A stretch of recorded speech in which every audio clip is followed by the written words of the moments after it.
We just did an arithmetic problem in base 10. Now we like 10 because we humans think it's very handy to work in base 10. But here's the thing, the math doesn't care one whit about our humanness. We like the 10-1 machine? Great, math doesn't care. If we want to work with a 6-1 machine, we want to do Martian mathematics in base 6, the math says fine, it'll work just fine, it doesn't care. Want to work in base 8, an 8-1 machine? No worries. Work in a 2-1 machine, a 3-1 machine, a 17-1 machine, the math says it's just fine, it'll work in all machines. And that's what I want to prove to you right now. I want to redo the arithmetic we've just done in all machines all at once, all at the same time, which sounds crazy and impossible. How could I possibly do that? Well, here's how. I'm going to think of a machine. Okay, I thought of one. I'm actually thinking of a machine right now. I'm going to draw you the machine, but I'm just not going to tell you what machine I'm thinking of. I could be thinking 10-1 machine. I'm not going to tell you. Maybe I'm thinking a 4-1 machine. You won't know because I won't tell you. It could be a 5-1 machine. You just won't know because I just won't tell you. All right, so we've got a scenario right now. I'm definitely thinking a machine in my head right now, but that number is unknown to you. You've got an unknown quantity right now. Okay, an unknown quantity, that sounds like an algebra class. So just to give a nod to all algebra curricula on this planet, everyone seems to use the same letter of the alphabet over and over again for the unknown quantity. Got an unknown, always call it X. Everyone calls the unknown X. I don't know why it's such the obsession of the letter X, but that's how it is. So we have here an X1 machine. The unknown is X. You don't know if I'm thinking a 10-1 machine. I could be thinking X is 10. Maybe I'm thinking a 4 machine. X is 4. You don't know what value of X I have in my brain right now. But we do have a machine, some machine of some kind, an X1 machine. And you do know this machine has values 1, X, whatever it is, X squared, X cubed, and so on. And just to check this, if I really am thinking 10, X is 10 for a 10-1 machine, these are the correct numbers for a 10-1 machine. 1, 10, 10 squared is 100, 10 cubed is 1,000. Great, that's good. Or if X is really 2 in my brain right now, these are the correct numbers for a 2-1 machine. 1, 2, 2 squared is 4, 2 cubed is 8. Great, that would be a 2-1 machine. So this really does represent all machines all at once. So let's now do arithmetic in all machines all at once. Let's go from a grade, an elementary grade base 10 problem to an upper school algebra problem. Let's take 2x squared plus 7x plus 6 and divide that by x plus 2. That is, take this scary looking thing and divide by that scary looking thing. And suddenly everything looks scary. I'm having an emotional reaction. I'm human, I do have emotional reactions to things, and my emotional reaction right now is being scared.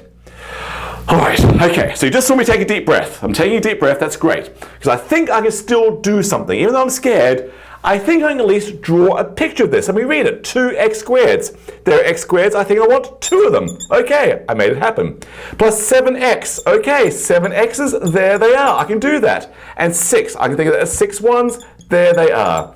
There, I've drawn a picture of this first thing. 2x squared plus 7x plus 6 looks like this in an x1 machine. And what does x plus 2 look like? X plus 2. Well, that would be 1x and 2 of these, 2 ones. That will be 1 dot next to 2 dots. There it is. There's x plus 2. All right, so I'm doing a division problem. I'm looking for copies of this in that. In my pictures, that means I'm looking for copies of this, 1 dot next to 2 dots, in that picture there. And I see lots of 1 dots next to 2 dots. In fact, I see 1 dot next to 2 dots right there. Whoa! Now all the dots really would be right there in that level. If I could unexplode that, all the dots are really there. I'm really seeing an x plus 2 right at that level. All the dots are actually there. But here's another 1 dot next to 2 dots right there. There's another one at this level. Okay. Then I see another 1 dot next to 2 dots over here. Okay. If I could unexplode that dot, all the dots would be here. Yes, I really am at that level. Okay, oh, I see it again. My loop's getting a bit strange, but there's a second one at that same level here. In fact, my loop's getting really weird, but here's 1 dot next to 2 dots right over there. Great. If I could unexplode it, yep, all my dots really would be sitting at this level. So I'm seeing 2 copies at the x level and 3 copies at the 1's level. The answer must be 2x plus 3. 2x squared plus 7x plus 6 divided by x plus 2 is 2x plus 3, whatever that means. Okay, but look at this. I'm not sure what I've done here, but this felt very familiar. Did that seem like deja vu? Have we seen this picture before? Yes, we have. I'm now going to reveal to you x has been 10 in my head all along. This is really a 10-1 machine. This is really 1, 10, 10 squared, 10 cubed. And what we've really done with x being 10 is this problem. 2x squared 2 times 10 squared, that's 200, plus 7x, 710, that's 70 plus 6. 276, so x being 10, this is the number 276, divided by x plus 2. If x is 10, 10 plus 2 is 12. 276 divided by 12 apparently is 2 times 10 plus 3 is 23. And yes, that's exactly what we did before. That's what we did in our grade school problem.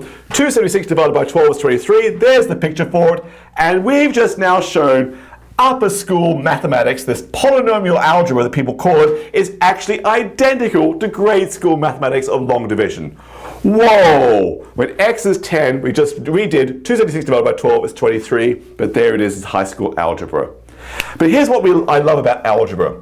We've actually done an infinitude of problems all at once. For example, x doesn't have to be 10. If I said x is really, no, it's really 2 in my brain all along. X was actually 2 in my head when I started. In which case, what division problem have we just done? Well, if x is 2, 2 times 2 squared, that's 4, that's 8, plus 7 times 2 is 14, and 6, so 8 and 14 and 6, that's 28. This is 28.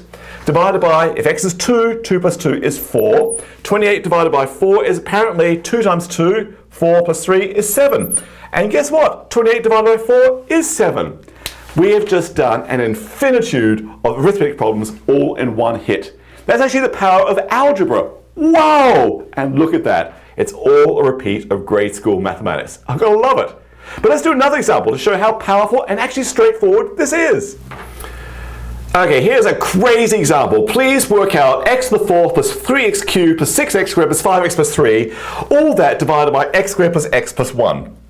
Whoa, okay. All right, first of all, let's draw a picture. We've got x to the 4th, so I need x to the 4th, x cubes, x squares, x's and 1s. I want 1x to the 4th. I want 3x cubes. I want 6x squares, for 4, 5, 6. I want 5 x's and 3 1s. There it is. And what does x squared plus x plus 1 look like? That looks like an x squared, an x, and a 1, dot, dot, dot. Okay, so I'm looking for patterns of dot, dot, dot in this picture here. How many of these do I see in that? All right, this is fun. Well, I can definitely see 1 dot followed by 1 dot followed by 1 dot right there at that level. Okay, great. If I could unexplode all the dots, they really would all be sitting at that level. Great, there it is. Do I see another 1 dot next to 1 dot next to 1 dot? Well, I do. Might be a little bit sneaky with my pictures here. Rather than draw loops that get messy, how about I do 1 dot, 1 dot, 1 dot, there's one at that level. If I see another one at that level, 1 dot, 1 dot, and 1 dot, there's a second one at that level. Okay, let's do another one. I see a 1 dot, 1 dot, 1 dot there. I see another 1 dot, 1 dot, 1 dot there. And I see another 1 dot, 1 dot, 1 dot there. And that's all the dots.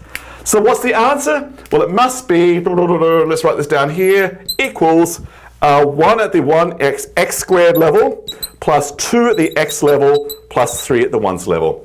This beastly division problem turns out to have the answer x squared plus 2x plus 3.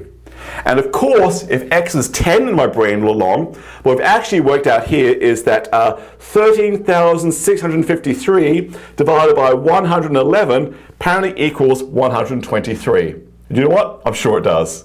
Oh, this is so cool.